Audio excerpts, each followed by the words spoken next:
اعوذ باللہ من الشیطان الرجیم، بسم اللہ الرحمن الرحیم۔ شروع کرتا ہوں اللہ کے پاک نام سے جو بڑا مہربان اور نہایت رحم کرنے والا ہے۔ سامعین، اس سے پہلے ہم نے آپ کو مختلف انسانی اعضاء کے بارے میں، مختلف بیماریوں کے بارے میں بتایا ہے۔ وہ آپ نے ہمارے پروگرام سنے ہوں گے اور ان سے کچھ استفادہ بھی حاصل کیا ہوگا۔ کچھ ہمیں فون بھی آئے ہیں، انہوں نے بھی مختلف تجاویز دی ہیں جن پہ ہم انشاءاللہ عمل کر رہے ہیں، اور جیسے جیسے یہ ہمارے پروگرام بڑھتے جا رہے ہیں آپ انہیں سمجھنے کی کوشش کریں، اور جو چیز کی سمجھ نہیں آتی ہے وہ آپ ہمارے ساتھ شیئر کر سکتے ہیں، ہمیں بتا سکتے ہیں، ہمارے ساتھ اس سلسلے میں بات کر سکتے ہیں۔ تو انشاءاللہ ہم آپ کو بہت ہی مفید اور نہایت ہی بہترین مشورے دیں گے، جس میں آپ کی صحت کے حوالے سے بہت ہی کام کی باتیں ہوں گی، بہت ہی کام کی چیزیں ہوں گی جنہیں آپ پسند بھی کریں گے، اور پھر چھوٹے چھوٹے ٹوٹکوں میں ہوں گے جو کہ آپ کی صحت کے لیے بہت زبردست ہوں گے۔ کوئی لمبی چوڑی دوائیاں یا لمبی چوڑے پرہیز کی بھی اتنی ضرورت نہیں ہوگی، جس میں آپ انشاءاللہ صحت مند رہ سکتے ہیں، صحت مند ہو سکتے ہیں۔ تو ہمارے ساتھ رابطہ آپ کو انشاءاللہ صحت مند رکھنے میں معاون ثابت ہوگا۔ تو اب ہم ام الامراض جو کہ مرضوں کی ماں ہے، ایک حکماء کے نزدیک قبض کے بارے میں بات کرتے ہیں۔ قبض جو ہے یہ بھی ایک بین الاقوامی مسئلہ بن چکا ہے۔ دائمی قبض بہت سے لوگوں کو ہو رہی ہے، بہت سے لوگوں کو ہو جاتی ہے، تو اس سے جان چھڑانا بہت مشکل ہے۔ قبض ہو جائے، پخانہ ایک دو دن نہیں آتا، جس میں کہ انسانی صحت بہت ہی متاثر ہوتی ہے، دماغ چکرانا شروع ہو جاتا ہے، سر میں درد آنا شروع ہو جاتا ہے، اور جناب اپنا سارا جسم میں درد ہو جاتا ہے، بعض دفعہ اس کی وجہ سے بخار بھی ہو جاتا ہے۔ ایسے بھی مریض آتے ہیں میرے پاس جو کہتے ہیں جی ہفتہ ہو گیا ہے کھانا نہیں آیا۔ تو یہ ایسا نہیں ہونا چاہیے۔ انسان جیسے 2 ٹائم روٹی کھاتا ہے، پہلے تو 2 ٹائم، حالانکہ اس میں ناشتہ بھی شامل ہے، 1 ٹائم ناشتہ بھی کرتا ہے، 2-3 ٹائم جب کھاتا ہے تو 1-2 دفعہ تو 24 گھنٹے میں کھانا آنا چاہیے۔ اگر نہیں آتا تو ظاہر ہے آپ قبض کے مریض ہو رہے ہیں، فوری طور پہ کچھ نہ کچھ اس کے بارے میں کریں، کسی ٹپ پہ انحصار کر لیں، یا کسی معمولی نسخے پہ انحصار کر لیں، وہ کھانا شروع کر دیں ہاضمے کے لیے، تو اس سے قبض جو ہے وہ دور ہو جاتی ہے۔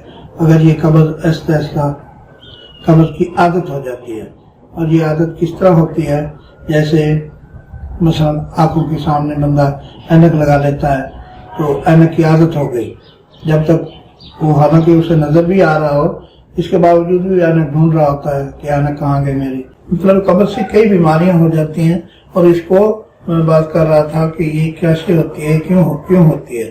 تو اس کے لیے عرض یہ ہے کہ لوگ جو ہے ایسے عادی ہو جاتے ہیں کہ جناب بیٹھے ہوئے ہیں، 4 دوستوں میں بیٹھے ہوئے ہیں، گھر میں بیٹھے ہوئے ہیں، یا جناب کہیں کام جا رہے ہیں تو حاجت ہو گئی، انہوں نے جناب اس طرح توجہ نہیں دی، کہنے لگے چلو ٹھیک ہے ابھی تھوڑی دیر بعد اٹھ کے کر لوں گا، یا میں رک کے کر لوں گا، ابھی کر لیتا ہوں، ابھی کر لیتا ہوں، ابھی کر لیتا ہوں، ابھی کر لیتا ہوں، کرتے کرتے پتہ چلتا ہے کہ آدھی دیوار یا پورا دن گزر گیا۔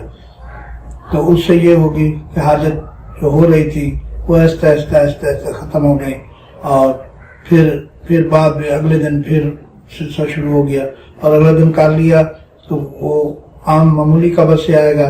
اگر پھر بھی نہیں کیا، صرف انتظار کرتے رہے کہ میں یہ کر لوں پہلے، یہ کر لوں پہلے، یہ کر لوں پہلے، تو اس طرح جو ہے قبض کی عادت جو ہے وہ ایسے بنتی ہے، اور یہ جب عادت ہو جاتی ہے تو بہت مشکل سے انسان کی جان چھپتی ہے۔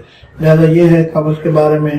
ویسے تو سونف ہیں، دھنیا ہے، اپنا زنجبیل ہے، یا جناب علی اس میں کالا نمک ملا کے، نوشادر ملا کے آپ اس کی ایک پکی سی بنا لیں، اور کھانے کے بعد جو ہے اگر آدھا چمچہ لے لیا کریں تو ٹھیک ہے۔ یہ عام قبض جو ہے اس سے ٹھیک ہو جائے گی آپ کی۔ اور اگر بہت زیادہ قبض ہو چکی ہے اور کافی عرصے سے ہے، یعنی جسے دائمی قبض کہتے ہیں، اگر وہ ہو چکی ہے تو اس میں آپ جو ہے کسٹیل، بادام روغن اور روغن زیتون تینوں 1 چمچ ملا کے رات کو سوتے دفعہ 1 کپ یا 1 گلاس یا ایک پیالے دودھ میں ملا کے پی کے آپ سو جائیں. کچھ دن بعد آپ دیکھیں گے کہ آہستہ آہستہ آپ قبض سے جان چھڑا رہے ہیں اور قبض آپ کو چھوڑ رہی ہے، قبض ٹھیک ہونے شروع ہو گئی ہے. تو یہ بھی آپ کر سکتے ہیں. دوسرا، آپ فوراً اپنی یہ عادت بدلے. اگر چھوٹے پیشاب آپ روکیں گے تو اس میں پتھری ہونے کا خدشہ ہوتا ہے. پتھری پسانے میں ہو جاتی ہے، گردے میں ہو جاتی ہے، جگر میں بھی ہو جاتی ہے. قانون نہیں کریں گے تو اس سے دائمی قبض ہو جاتی ہے، جو کہ بہت ساری بیماریوں کا منبع ہے، پیش خیمہ ہے. بہت سی بیماریاں اس سے ہو جاتی ہیں. اسے آپ بھی اچھی طرح سمجھتے ہیں، حکماں بھی جانتے ہیں، سب لوگوں کو پتہ ہے کہ قبض سے کتنی تکلیفیں ہو جاتی ہیں. لہذا بہتر یہی ہے کہ قبض سے بچا جائے، پرہیز کیا جائے. بہت زیادہ اپنا چیزیں جو ہیں، گرم چیزیں جو ہیں وہ استعمال نہ کی جائیں. ٹھنڈی چیزیں جو ہیں وہ آدمی کو ٹھنڈا رکھتی ہیں. ٹھنڈی سبزیاں استعمال کریں، جیسے کھیرا ہے، اپنا ٹنڈا ہے، کدو ہے. کریلا بھی جو ہے وہ بھی قبض کو فائدہ دیتا ہے، اس سے بھی قبض جو ہے کم ہو جاتی ہے. تو آپ پراٹھا جو ہے اسے چھوڑ دیں، یہ ویسے بھی نقصان دہ ہے اور قبض کا موجب بھی ہو سکتا ہے. مشروبات جو ہے بازار میں بنے ہوئے یہ بھی نقصان دیتے ہیں، ان سے بھی بچیں.